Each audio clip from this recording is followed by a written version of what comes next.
So I'm Carolyn Holbrook from History at Deakin University. I'll do the same thing as Jim and our following speakers. I'll speak for 20 minutes or so, and then we might have some time for questions, and then it's afternoon tea. So today I want to talk about Medicare, not in the literal sense of the system that provides healthcare to Australians, but Medicare as a cultural phenomenon. I want to talk about how Australians regard their health system with the use of a comparison with perhaps the most famous health system in the world, which we've been referring to a few times today, Britain's NHS or National Health Service. This is a valuable exercise, I think, because I believe there's a connection between the public's attitude to a health service and their use of it, their access to it. And this is the work that we've been exploring with Catherine Bennett, who spoke earlier today. And furthermore, I argue that there's a connection between public regard for civic institutions, such as public health systems, and the long-term viability of those systems. So in simple terms, if people are apathetic about civic norms and practices and institutions, it makes it easier for hostile political actors to override or abolish those things. So I became interested in Medicare as a cultural phenomenon after a conversation with a British historian at a conference in London in 2018. She was telling me how much Britons loved the NHS. You might remember the tribute to the NHS in the Olympics opening ceremony in London in 2012. And then it made me think whether you could imagine Medicare being celebrated in that way at the Sydney 2000 Games or the upcoming Gold Coast Games in 2032. From memory, Sydney had Victor lawnmowers and Hill's horse, but it's sort of unimaginable to think that Medicare might be represented in that kind of way. Then I began to notice the way that the NHS was so deeply associated with Britain's COVID response in a way that Medicare was not in Australia. You might remember people standing in their doorways and at their windows clapping for the NHS or clapping for carers during the lockdown. And there was the 99-year-old Second World War Army captain, Tom Moore, who did laps of his yard on his pusher wheelchair thing to raise money for the NHS. Moore set out to raise £1,000 initially, and he ended up raising £39 million. And there's been some kind of public scandal about how that funding's been distributed too, hasn't there, with his family becoming involved. He died with COVID. I don't know of COVID, but with COVID when he was 100. And on the 5th of July last year, the NHS celebrated its 75th anniversary. Among the events to mark the occasion was a service at Westminster Abbey. The NHS is not only personified to the extent that it celebrates birthdays rather than anniversaries, it's also been elevated to the status of a quasi-religion. And the only comparable phenomenon I can think of in Australia is the Anzac legend. We no longer blink an eye at the vulgar commercialisation of Christian festivals like Easter and Christmas that were once sacred to the majority of Australians. But some of you might recall when Woolworths launched the Fresh in Our Memories campaign in April 2015. The supermarket asked people to upload an image of an ancestor who'd served in the First World War. Its software then attached the slogan "Fresh in Our Memories" to the uploaded image, a play on the Woolworths slogan "Fresh food people." There was a swift and violent reaction from the public. Woolworths had to withdraw the campaign, and I gather that example exists in marketing branding courses as a case study of a marketing advertising disaster. So I think that these things that a society holds sacred can say a lot about the nature of those societies. So now I just want to briefly begin by outlining the NHS's sort of path to sainthood. So the National Health Service was introduced by the Attlee Labor government on the 5th of July 1948 as a major plank of that government's social democratic post-war project. The NHS's comprehensive suite of nationalised hospitals, general practitioners, opticians, dentists and local health authorities aspired to provide a universal entitlement to access essential medical care. Even housing was initially within the remit of the post-war Ministry of Health in recognition of its important role in the health of the community. The principal architect of the NHS was the Health Minister, Aneurin Bevan, and Bevan wrote of the NHS in 1952, "A free health service is pure socialism, and as such it is opposed to the hedonism of capitalist society. Society becomes more wholesome, more serene and spiritually healthier if it knows that its citizens have at the back of their consciousness the knowledge that not only themselves but all their fellows have access when ill to the best that medical skill can provide." So NHS was forged in a sort of atmosphere of idealism and post-war radicalism and reconstruction. It's not possible to think of Bob Hawke or Neil Blewett talking about Medicare in that way when it was launched in 1984, though I did notice Mark Butler said this morning that there was a moral imperative behind Medicare. Okay, so many Britons were initially apprehensive about the National Health Service, as Jim has just been saying, but they quickly grew attached to it. Even still, for its first few decades of existence, NHS anniversaries were low-key affairs observed mostly by medical experts and political leaders. It was not until the 1980s that the beatification of the NHS began. The historian Andrew Seaton has described how activists, campaigners, trade unionists and Labor politicians, as well as members of the public, began a tradition of celebrating the birthday of the NHS. The Trade Union Congress launched a Save Your NHS campaign and an NHS Day in 1984. And this connection between the mythologisation of the NHS and Thatcherism was not coincidental. In the face of strong resistance, Margaret Thatcher introduced an internal market for health provision within the NHS. Health authorities ceased to run hospitals, but instead purchased care from hospitals who had to compete with others to provide it and became independent, self-governing trusts. But Thatcher was thwarted in her grander ambition for the NHS. Though she denied it in her memoir, Thatcher did indeed seek the abolition of the NHS. That she was prevented from achieving this was a product of what Cabinet Minister Nigel Lawson described in his memoirs as, quote, "the nearest thing to a cabinet riot in the history of the Thatcher administration." When rumours about the cabinet meeting at which Thatcher mooted the plans that were leaked in late 1982, the Prime Minister made her famous declaration that, quote, "the NHS is safe with us." So the NHS emerged as the left's most potent symbol against Thatcherism and the forces of neoliberalism. Birthday celebrations became an occasion to voice a sense of popular ownership of the NHS.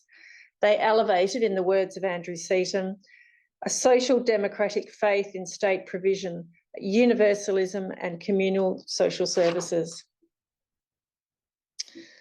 So Seaton marks out 1998, the 50th anniversary of the NHS, as the moment when the state became involved and turbocharged the mythologisation of the NHS. New Labor, to some extent, supplanted the role of the unions in celebrating the NHS.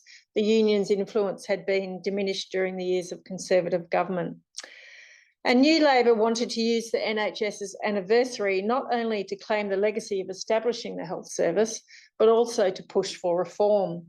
In their PR plan for NHS 50, which was the branding of the 50th anniversary, New Labor produced a document called The Vision Thing, which said that the public needed, quote, to be excited by what the NHS can achieve, to develop a pride in the service as a world leader among health services and as a symbol of a modernised Britain.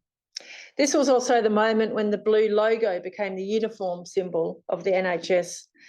The Pantone blue lozenge in Frutiger bold italic replaced the plethora of logos used by individual NHS trusts and has become, Andrew Seaton claims, one of the most recognisable brands in the world. This is also when the National Health Service became emphatically the NHS rather than the National Health or the Health Service. The NHS also acquired its powerful backstory, and according to this story, before the NHS, there existed no state provision for healthcare and people were left to fend for themselves. And then under the guidance of its great hero and founder, Nye Bevan, the service was greeted with open arms by the British public in 1948 and quickly became the greatest health service in the world.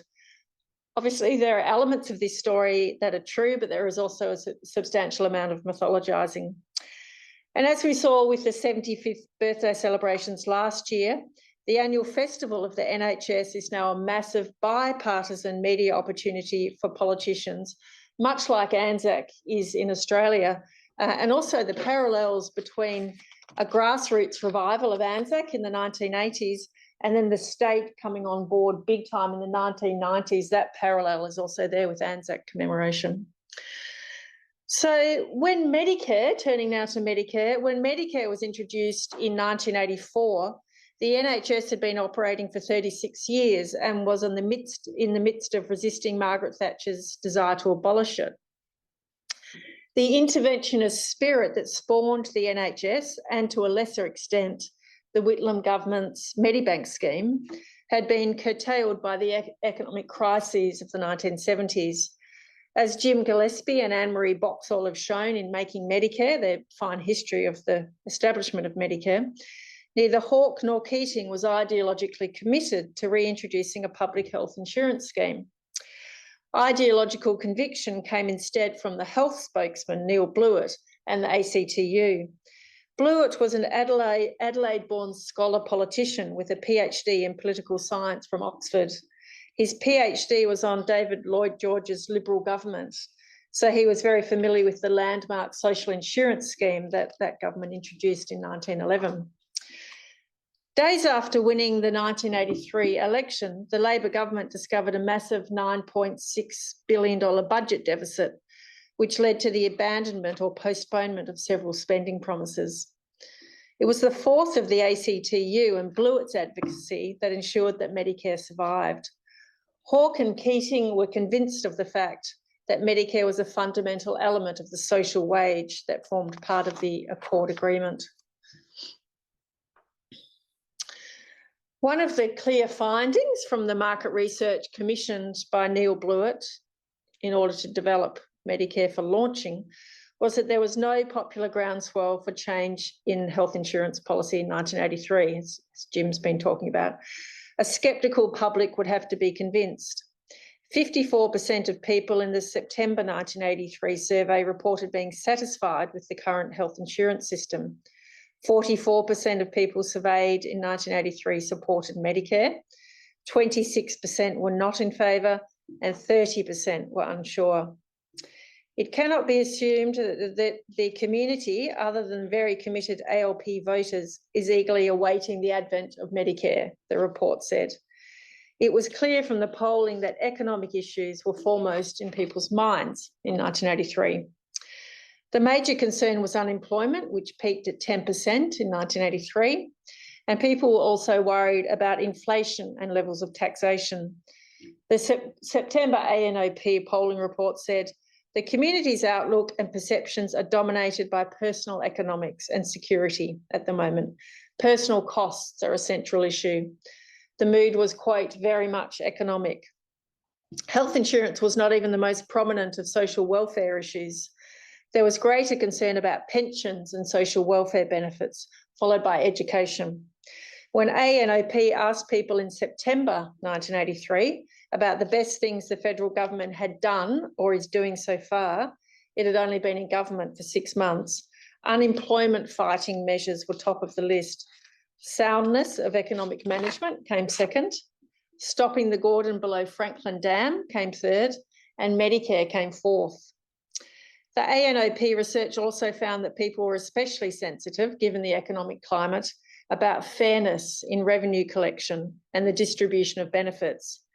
There was a perception picked up that people in the middle were being squeezed while the wealthy were not paying their fair share.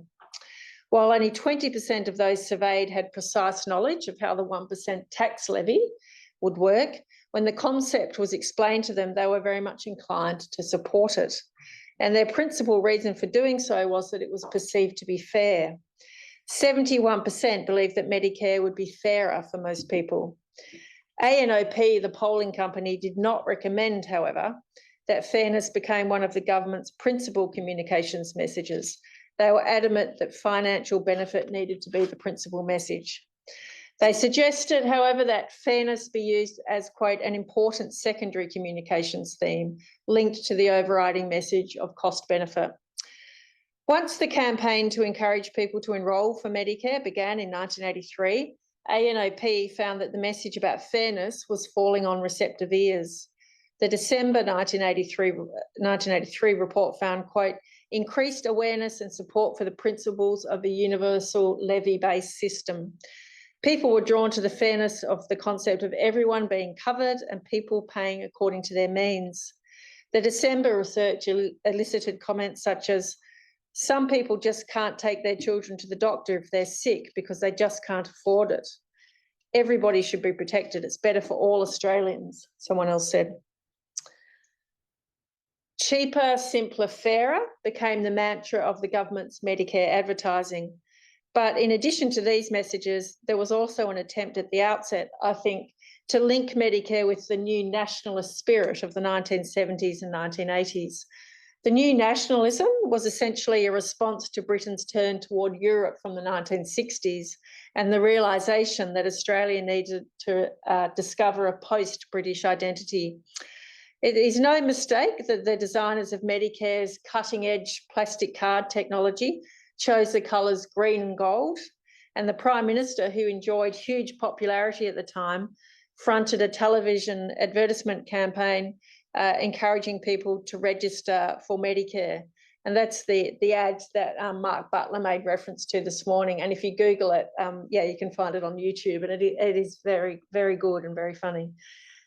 So Medicare, in the way it was launched to the public, was a national endeavour and a pragmatic one, focused principally on people's hip pockets, with a dose of idealism in the form of the Australian fair go thrown in. That's how I would sort of characterise how it was pitched to us. So as with the NHS, a sceptical public was quickly convinced of the merits of Medicare. Support grew consistently over the years of the ANOP polling. The 1989 results showed that support for Medicare had risen another 4 points from the previous year to a new high of 71%. Only 12% of people wanted Medicare to be abolished. Bill Botel, who worked very closely with Neil Blewett on the introduction of Medicare, told me that women in particular loved Medicare because they liked getting that cash reimbursement directly over the counter rather than having to rely on their husbands doling out the housekeeping each week. So the effect of the disappearance of the cash rebate and of Medicare branches altogether is something that my colleague Richie Barker and I are interested in examining in terms of how people think about Medicare. The most recent government polling I got from an FOI request to Services Australia is from 2021 and shows that 76% of Australians indicated that, quote, Medicare provided a fair degree or a lot of benefit to them personally, and 82%, quote, trusted Medicare a little or completely to act in their best interests. So they're very high figures still, and they've oscillated a bit, but basically the figures would tend to indicate that Australians are very attached to Medicare, at least in principle, if not to how it's working in practice.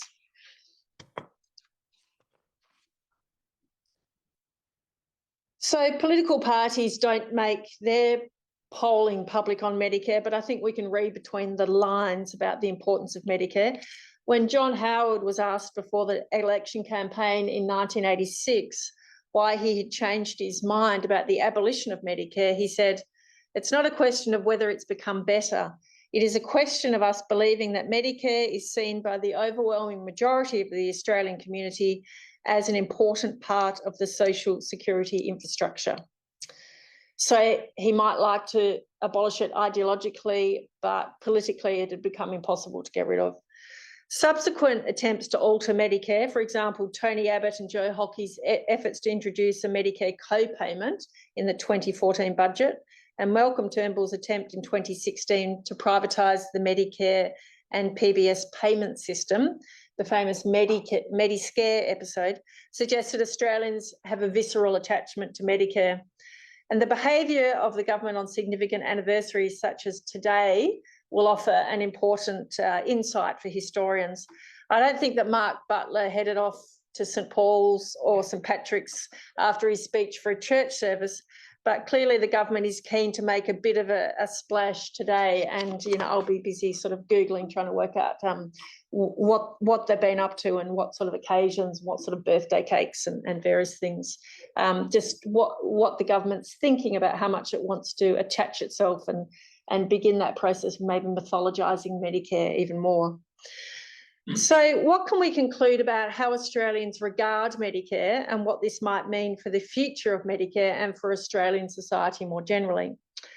So it's no great revelation to say that Medicare has tamped itself firmly into the national imagination. I think this is partly because of its concept of universalism resonates with some fundamental Australian values around egalitarianism and a fair go, which we can trace back to the origins of our political settlement.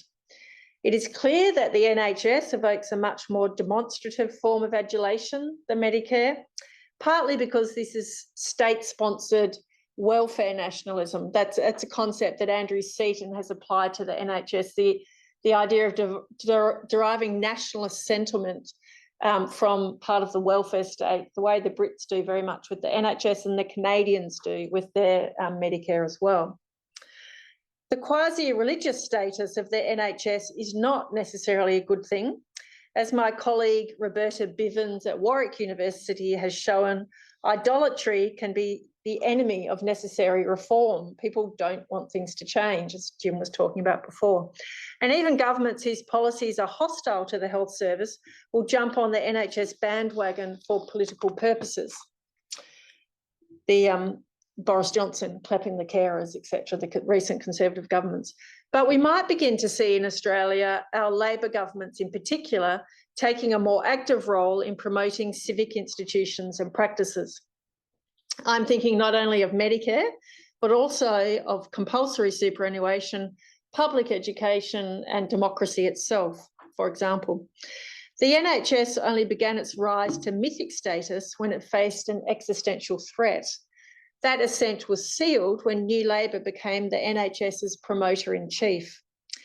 Medicare has never been threatened to the same extent as the NHS, which is perhaps part of the reason it has never been so revered, but that might change.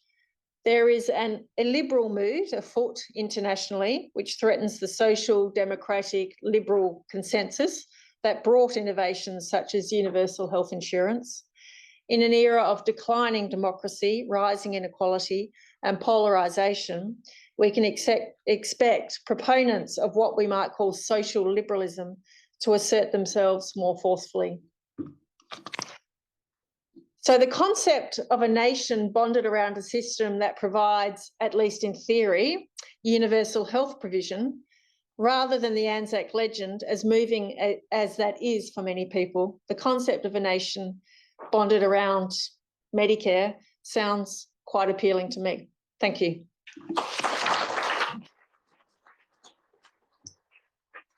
Okay, so it's nearly 3 o'clock. So are there any questions? Edward? No healthcare system is without problems. Medicare has problems, but NHS has a lot more problems. They can't get appointments, waiting lists are massive, and so on. Some people might say it's because of lack of funding, but that's the whole point. Without, someone asked about co-payments, without co-payments, medical healthcare systems become a bottomless pit for government funding. So it can't sustain itself. And that's one of the reasons why Medicare is much better than NHS. I don't agree. I don't agree. Actually, talking about co-payments, when was Abbott, Hockey, whatever, it was on Monday night, when they talked about bringing the co-payments in the, I think, 2014 budget, it was not a co-payment. It was cutting the rebate. The rebate for consults was going to go down by about $7.50 and the patient was going to pay it. So it was not a co-payment, it was cutting the rebate. Yeah. And I think Keating did the same thing in 91 or 92. Ah, Or okay. Hawke did. That's why Keating became Prime Minister, actually. Because Hawke's Okay. government tried to bring in a cutting of the rebate, calling it a Okay. co-payment.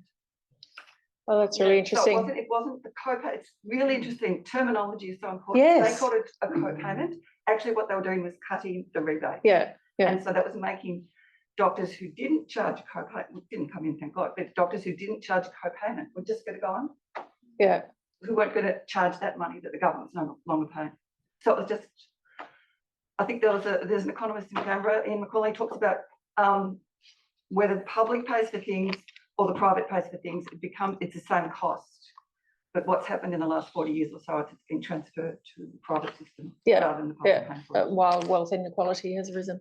Yeah. I can see 2 questions, so maybe we'll take those questions and then we'll go to afternoon tea. So Brad, then Liam. I'm just interested in the idea of this nation building idea in comparison to the NHS and whether you foresee, you seem to be indicating that Labor is going to wedge Liberals on or Conservatives on these civic institutions like, say, the Liberals do on national security, for example, on Labor. Can you see a time where it will become far more bipartisan and it won't be a threat? It won't be threatened like these examples of co-payments. Yeah, Do you see that it's going to be so popular that it has to be bipartisan? Yeah, I mean, if the majority, if 70 to 80% of Australians support it, for politicians that's a huge number, isn't it? Because they probably deal in anything over 50. Security, Labor has to follow the Conservative, right? Yeah, and yeah. So do you see that it may be the same? Yeah, I think it's complicated and different in some ways because it's the health system. So in some ways, the more that that Labor promotes the health system and associates itself with it, then perhaps the more it costs because people use it more because it's more prominent. That might be one factor, and health economists and others would know more about all that than me. So it will be interesting to see how much the government does want to associate it with Medicare and push the Medicare brand. Because when I went looking for information about Medicare branding during the Morrison government, that they weren't doing any. The government wasn't doing any sort of branding exercises. So, I mean, John Howard was just ideologically opposed to Medicare, clearly, despite the fact that politically it was overwhelmingly popular, but he still went to those elections saying that he was going to abolish it. Must have been because it's what he truly believed. And then John Hewson in 1993 said he was going to abolish it as well with Fight Back. Yeah, you would think so, given those figures of support, but things seem to be pushing in the other direction at the moment. If you got a small L Liberal government or opposition, then yeah, you would think that would come back towards the middle and that would become more bipartisan. Yeah, on the numbers that would make sense politically, yeah, wouldn't it? But we've got the ABC expert on the table here, but it's the same situation, isn't it? And the Liberals aren't coming with the ABC. So yeah. Liam. Well, firstly, thank you. The comparison between the two, the imaginaries, I suppose, of the two countries is very interesting. I haven't seen a picture of a young Tony Blair for a very long time. So I suppose I was thinking a little bit of the place you're discussing the sort of idea of sort of civic understanding, nationhood, and how the country understands itself, and sort of building it around these, in some ways, traditional social democratic values that's embodied in these institutions which have a contemporary presence. But I was wondering about that in particular in regards to some of the dangers as well within that sort of context of building a sort of idea of civic identity around these institutions which are connected to a sense of national self, reflecting upon I know this is quite different, but how it has happened in Britain. We've gone from this association under New Blair with positive values, but then you have this situation where after New Labour falls, the austerity state, a general, and I think health funding needs to be looked into the context of a general reduction of funding, which has led to increased support health outcomes across the United Kingdom. And then in the context of that, it's used in a very, very explicitly nationalist sense during the Brexit referendum. And this idea, it connects through the broader, mobilised politics of we are not them, they do not get what we have. And that's the idea of the politics of difference being used into this civic institution. Previously hadn't got universal values, but increasingly was being presented as though, I'm not saying it does, presented as though by a political force, it only embodies British values. Yeah, I think this concept of welfare nationalism gather it's something that develops perhaps in Scandinavia, where it's the very same issue about this is our welfare state and we're very proud of it and it's part of their national identity and we don't want it to be available for migrants. So I think it might have a fairly sort of dastardly provenance. And then Andrew Seaton has picked it up and applied it to the NHS. Yeah, look, I completely agree with that potential danger, Liam. It's probably like anything in the hands of human beings. It can either be a force used for good or for bad. And I would just, I mean, to me, the idea of feeling some of our Australianness in a non-sort of jingoistic way means ideas like a fair go and egalitarianism and a universal health system. That sounds like a nice thing. But yeah, mythologies can be very dangerous things, because the example I always go to is which country on earth has the greatest democratic mythology? The greatest democratic mythology in the world is the very country that might no longer be a democracy if Donald Trump wins the next election. So mythologies and exciting and getting people to feel enthusiastic and attached to things can work, but it can also be dangerous at the same time.